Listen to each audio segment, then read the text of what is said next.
जो आज का कार्यक्रम आयोजित हुआ, आज ऐतिहासिक कार्यक्रम ये हुआ। वो भी चौरी चौरा के इतिहास में एक नया अध्याय जुड़ा है। एक चौरी चौरा की जन क्रांति थी और आज इस माई दिया पोखरी मैदान से ओबीसी की नई क्रांति की शुरुआत हुई है, जो दलित पिछड़ी एकता को लेकर के थी, जातिगत जनगणना को लेकर थी और अपनी भागीदारी, आबादी के अनुसार भागीदारी की मांग को लेकर के थी। और जो दलित और ओबीसी समाज है उसकी जो आँख पे पट्टियाँ कुछ लोगों ने बांध दिया है, आज ओबीसी समाज ने खुद आकर के अपने दलित पिछड़ी एकता को प्रदर्शित करते हुए उन पट्टियों से आज अपना आँख पर से उन पट्टियों को हटा लिया, क्योंकि आज तक वो ठगी हुई थी। और आज देखिए मुट्ठी भर लोग राज करने का काम करते हैं, मगर देश का जो बहुमत है 85% है, वो कहीं ना कहीं आज ठगा गया। और खासकर उन नेताओं के द्वारा ठगा गया जो इन जातियों के नाम पर, इस समाज के नाम पर इनके वोट को लूटने का काम करते हैं, बहारने का काम करते हैं, मगर केवल अपने परिवारवाद की राजनीति करते हैं। और जब सत्ता में रहते हैं तो उनको जातिगत जनगणना नहीं याद आती है, और जब सत्ता से बाहर आते हैं तब उनको याद आता है कि भाई जातिगत जनगणना करना क्यों, जनता के वोट को उनको मूर्ख बना के उनका वोट लूटना चाहते हैं। मगर ये अब 21वीं सदी है साहब, जनता होशियार हो चुकी है, उसको मालूम है कि अभी तक हम ठगे हैं। एक बार ठगा, 2 बार ठगा, 3 बार ठगा, बार ठगा, मगर इस ठगैती के धंधे को अब ओबीसी आर्मी बंद कर देगी। आज जो ये हुंकार चौरी चौरा की धरती से उठी है वो बड़े दूर तक जाएगी। और हमारे पास बाबा साहब के द्वारा दिया गया संविधान है, उनके द्वारा दिए गए आर्टिकल्स हैं, जिनके द्वारा वोट की चोट पड़ेगी। चौरी चौरा का तो आंदोलन में क्रांति हुई थी, हिंसात्मक आंदोलन हुआ था, मगर ये जो क्रांति है ये वोट की क्रांति होगी। और जैसा कि आप लोगों ने देखा, जन सैलाब उमड़ा था, आज तक चौरी चौरा में इतनी बड़ी भीड़, चाहे वो मुख्यमंत्री का कार्यक्रम हो, प्रधानमंत्री का कार्यक्रम हो, आज ये स्वयं से आई हुई भीड़ थी।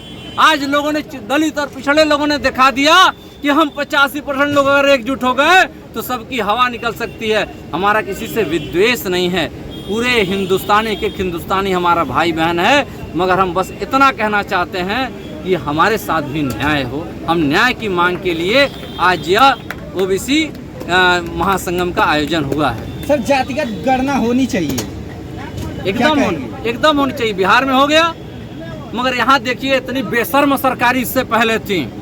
बेशर्म मैं शब्द का यूज कर रहा हूँ कि आज वो सरकार में नहीं है, बेशर्मी के साथ जनता के बीच जातिगत जनगणना की मांग कराने के लिए जा रहे हैं। हम उनसे पूछना चाहते हैं, आप सत्ता की जब मलाई चाट रहे थे, आपके हाथ में पावर थी, तो आपने क्यों नहीं किया जातिगत जनगणना? आज बिहार इसका प्रत्यक्ष उदाहरण है। बिहार सरकार ने लड़ाई लड़ते हुए मजबूती के साथ जातिगत जनगणना कराने का काम किया, ठीक है। और आज ओबीसी आर्मी ने भी यही काम किया है। 7 अगस्त को हमारी सुनवाई थी इलाहाबाद हाई कोर्ट में, हमने याचिका दाखिल किया था, हमारी याचिका बहस हुई और कोर्ट ने, इलाहाबाद न्यायालय ने उत्तर प्रदेश सरकार को नोटिस जा दिया कि आप जातिगत जनगणना के ऊपर आप 4 हफ्तों में जवाब दो। मगर देखिए इतनी बेशर्म सरकारें हैं, जनता का वोट लूटती हैं, उनके वोट से सरकार बनाती हैं, लोग मुख्यमंत्री बनते हैं, प्रधानमंत्री बनते हैं, वादा करते हैं, मगर 2 किलो अनाज पे निपटा देते हैं जनता को। तो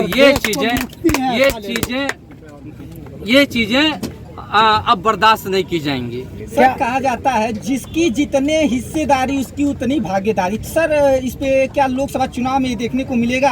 आप लोगों को वो सीट मिल पाएंगे? जिसकी जितनी आबादी उसकी उतनी भागीदारी। अच्छा ये बताइए कि भाई ये बहुमत का राज्य है ना, संविधान का राज्य है ना, और संविधान के राज्य में क्या होता है, जिसको सबसे अधिक वोट मिलता है वही विधायक बनता है, वही MP बनता है, वही प्रधान मिलता है। तो अगर बहुमत हमारा है तो हमको हक हिस्सा क्यों नहीं मिल रहा है? लड़ाई इस बात की है कि सबको मिले। हम तो कहते हैं जिसकी जितनी आबादी, चाहे वो किसी धर्म से हो, किसी समाज से हो, किसी जाति से हो, उनकी आबादी के अनुसार उनका हक अधिकार मिलना चाहिए। और जातिगत जनगणना के लिए और आबादी के अनुसार भागीदारी करने के लिए ओबीसी आर्मी संकल्पित है।